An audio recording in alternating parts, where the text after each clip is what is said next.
So yo, what's up everybody? It's me Paulo, ang inyong amigo. So karon kay matag lang ko ninyo gamay update. Kakurog-kurog na ang camera yat. Wala. Sige pa rin. Sa malisoy ko. Dayon pagdali. So karon matag ko ninyo update diri sa moang kalamansi kay medyo nasagbutan na sa diri dapita. Dayon ang diri pod kay kuan ni siya sa mo gi-maintain ni siya sa moang kuan diri sa moang caretaker. Dayon kani siya na kuan siya na si tawagan ni. Si tawag ito lang. Herbicide. No, na igon na siya herbicide diri pita rin diri na hutdan mi kay amo magigamit dito sa batakan ang katunga sa moang herbicide. Then karon so medyo nasagbutan gyud siya din ang ato ang buhaton ani niya is ato sa siyang i-maintain nga pinaagi sa kuan sa kilid-kilid saya ang kwaon no. Inani ba? Kay para limpyo ang palibot.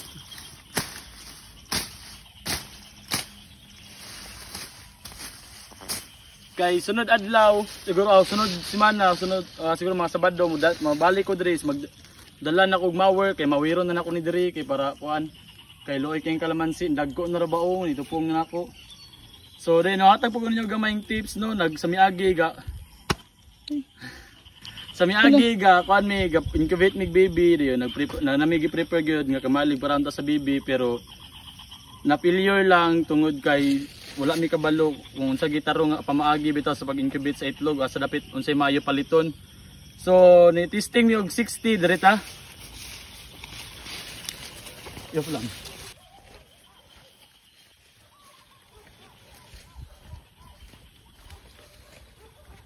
So na diri tong amo ang gitesting sa miagi nga inoon testing ro to siya isulayan na lang mo incubate. Dayon napus-an na gyud ning upat sa 60 ka buok itlog, upat lang ang napusa. Sumo na sila karon. Aro. Muna na sila no. Mao na nakaingon kog sayang niya gyud is ang itlog yan ang panahon pod no. Kay kung nakabalo pa lang tadaan nga import dito siyang itlog which is gikan dito sa Maynila, siguro patay na ang piso ato, gi-incubate na mo.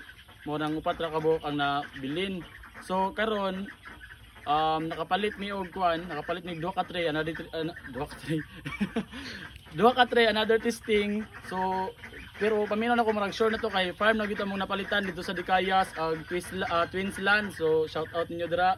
Thank you. Hinaot nga mapusa ra nino.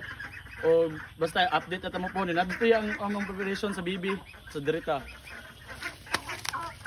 Tumaw ni siya nga mo ang gi-prepare nga para sa bibi no. Siguro maibuan na siya diri mga 200 ka buok bibi or more pa no, more power. Google.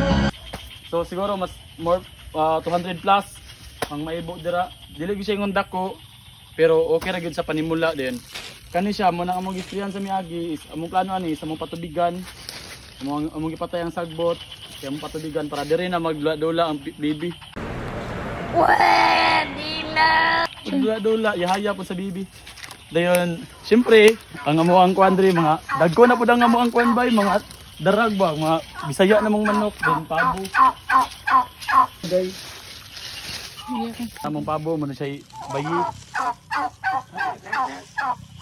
So, nami gipalumluman dito. So, amo na lang siyang gipalumluman. Naman tami incubator sa balay pero alang-alang mo gud pito ra man gud ka buok pero naghapit na siyang pusa. Mas okay man gud tong kuan natural nga kuan lang papusa ba. No, amo ra siyang gipakuanan sa iya ang inaan. So tara na mga bisaya gudag ko na. Oy. Mura naman si Dudot mudagan.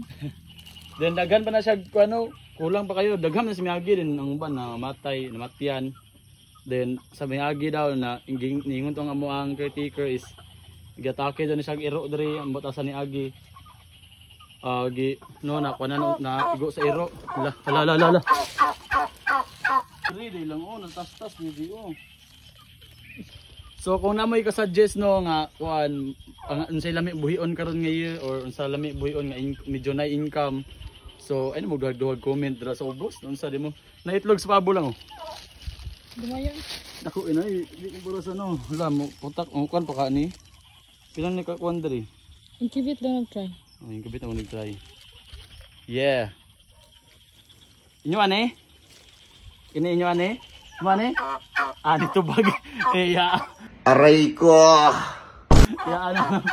So mao ra tanan no ang update nako diri sa bukid. So hinaot nga kung namoy nahibalan nga wala ko nahibalan pa, hinaot nga inyong i-comment dira sa ubos. Muhatag mog tips unsay maayo nga buhaton o unsay lami nga buhion no nga income jud. O so karon bye-bye dayon hinaot nga namoy na ibalan sa kong gamay nga giistorya. Thank you.